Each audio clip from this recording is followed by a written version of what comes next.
الحمدللہ رب العالمین والصلاة والسلام علی سید الانبیاء والمرسلین اما بعد فاعوذ باللہ من الشیطان الرجیم بسم اللہ الرحمن الرحیم۔ یوٹیوب کے ہمارے ناظرین کو السلام علیکم ورحمۃ اللہ وبرکاتہ۔ امید کرتی ہوں آپ تمام ہی لوگ خیریت سے ہوں گے۔ تو ناظرین، آج میں آپ کے لیے جو واقعہ لے کر آئی ہوں وہ بہت ہی حیرت انگیز واقعہ ہے، جسے سن کر آپ لوگوں میں بھی ضرور انشاءاللہ درود پاک کی کثرت کرنے کا شوق پیدا ہوگا اور خوب رحمتیں اور برکتیں لوٹیں گے۔ ویڈیو آگے بڑھانے سے پہلے ہمارے چینل کو سبسکرائب ضرور کر لیجئے تاکہ آپ کا اور ہمارا یوں ہی رابطہ قائم رہے، آپ لوگوں تک دینی معلومات پہنچتی رہے۔ تو چلتے ہیں واقعے کی جانب۔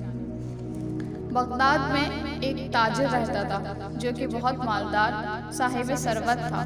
اس کا کاروبار اتنا وسیع تھا کہ سمندروں اور خشکی میں اس کے قافلے رواں دواں رہتے تھے، لیکن اتفاق سے گردش کے دن آ گئے، کاروبار ختم ہو گیا، قرضے سر پر چڑھ گئے، ہاتھ خالی ہو گئے، قرضدار خواہوں نے پریشان کر دیا۔ ایک صاحب دین آیا، اس نے اپنا قرضے کا مطالبہ کیا۔ مقروض نے معذرت کی، لیکن صاحب دین نے کہا ہم نے تیرے ساتھ وفا کا معاملہ کیا تھا مگر تجھ میں وفا نہیں پائی۔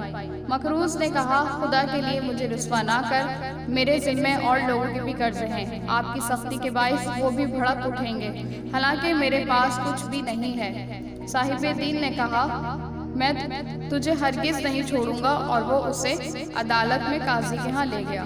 قاضی صاحب نے پوچھا تو نے اس سے قرضہ لیا ہوا ہے؟ مقروض نے کہا ہاں لیا تھا، لیکن اس وقت میرے پاس کوئی چیز نہیں کہ میں اسے ادا کر سکوں۔ قاضی صاحب نے ضامن مانگا اور کہا ضامن دو ورنہ جیل جاؤ۔ میں ضامن لینے گیا مگر کوئی شخص ضمانت اٹھانے کے لیے تیار نہ ہوا۔ صاحب دین نے اسے جیل بھیجنے کا مطالبہ کیا۔ مقروض نے منت سماجت کی لیکن کسی کو رحم نہ آیا۔ آخرکار صاحب دین سے عرض کیا کہ اللہ تعالیٰ کے نام پر مجھے آج رات بچوں میں گزارنے کی مہلت دی جائے، کل میں خود حاضر ہو جاؤں گا اور پھر مجھے بے شک جیل بھجوا دینا، پھر میری قبر بھی وہیں ہوگی مگر یہ کہ اللہ تعالیٰ کوئی سبیل بنا دے۔ یہ سن کر دین نے ایک رات کے لیے بھی ضامن مانگا۔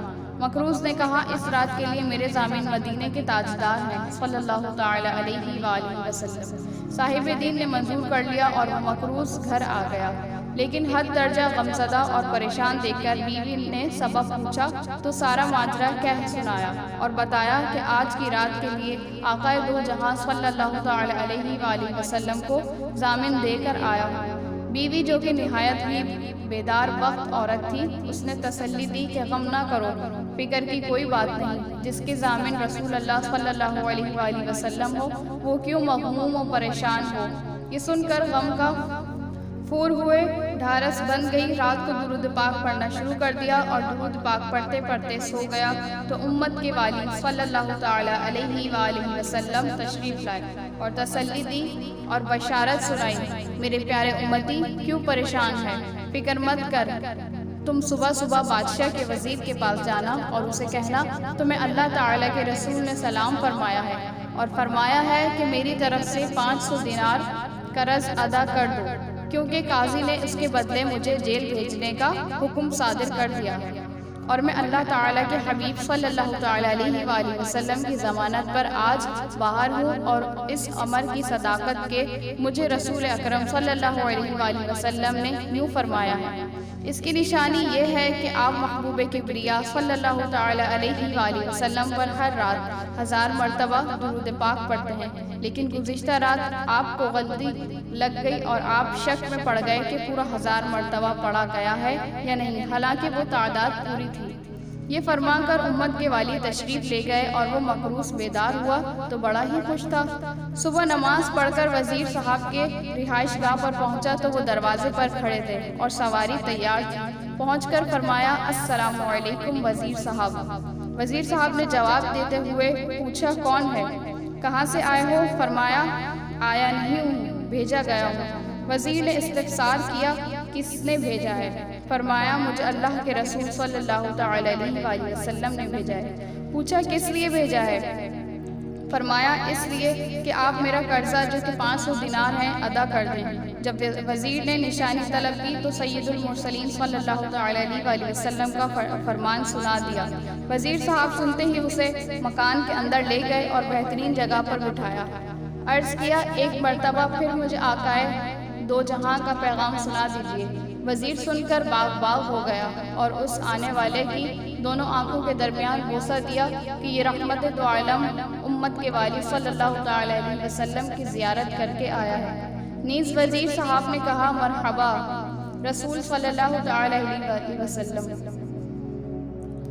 پھر وزیر صاحب نے اسے 500 دینار دیے کہ یہ آپ کے گھر والوں کے لیے، پھر 500 دینار دیے کہ یہ آپ کے بچوں کے لیے، پھر 500 دینار دیے کہ یہ اس لیے کہ آپ خوشخبری لائے ہیں، اور پھر 500 دینار پیش کیے کہ آپ نے سچا خواب سنایا ہے۔ وہ مقروض یہ رقم لے کر خوشی خوشی گھر آیا اور ان میں سے 500 دینار گن کر لے لیے اور صاحب دین کے گھر آیا اور اسے کہا، چلو میرے ساتھ قاضی کی عدالت میں چلو اور اپنا قرضہ وصول کر لو۔ جب قاضی کی عدالت میں پہنچے تو قاضی صاحب اٹھ کر کھڑے ہو گئے اور انہوں نے اس مقروض کو مؤدبانہ سلام پیش کیا اور کہا کہ رات مدینے کے تاجدار احمد مختار صلی اللہ تعالیٰ علیہ وسلم عالم رویا میں تشریف لائے تھے اور مجھے حکم دیا کہ اس مقروض کا قرضہ ادا کر دے اور اتنے اپنے پاس سے دے دے۔ یہ سن کر صاحب دین نے کہا، میں نے قرضہ معاف کیا اور 500 میں سے اس کو بطور نذرانہ پیش کرتا ہوں، کیونکہ مجھے بھی سرکار دو عالم حبیب مکرم صلی اللہ تعالیٰ علیہ وسلم نے یوں ہی حکم دیا ہے۔ وہ شخص خوشی خوشی گھر واپس آ گیا تو اس کے پاس 4000 دینار تھے۔ آج میں نے آپ لوگوں کو درود پاک کے بے شمار فضائل میں سے ایک ذکر کیا کہ کس طرح اس شخص کی پریشانی دور ہوئی۔ آپ لوگوں نے بھی آج یہ بات جان لی کہ جب بھی کوئی پریشانی ہو تو درود پاک کی برکت سے سب مسائل حل ہو جاتے ہیں۔ آخر میں دعا ہے اللہ تبارک و تعالی ہم سب کو درود پاک کے ثمرات میں سے پھل عطا فرمائے، آمین آمین۔ آج کے لیے اتنا ہی، ملتے ہیں اگلی ویڈیو میں نئی معلومات کے ساتھ۔ اللہ حافظ۔